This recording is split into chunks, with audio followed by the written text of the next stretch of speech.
Ölüye Kur'an okunur mu? Tabii ki okunmaz. Cenazelerde okuduğumuz Kur'an-ı Kerimler, cenazeye taziyeye gelenlerin dinleyip öğüt alması içindir.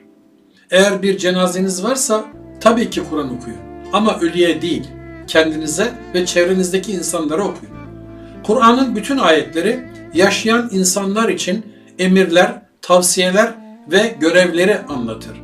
Yapmanız gereken şeyleri söyler ve hiçbir ayet ölüye söylenmez. Örneğin Yasin suresinin 70. ayeti der ki, biz bunu diri olanları uyarmak için indirdik. Özellikle Yasin'in içinde yazmasına rağmen ölülere okunan maalesef hatimler var. Bir ölüye ayet okuduğunuz zaman onun bundan faydalanacağını düşünmeyin. Hiçbir ayet ölünün işine yaramaz. Ayetler diriler için lazımdır. Yasin surəsi. Məyər başa düşmürlər?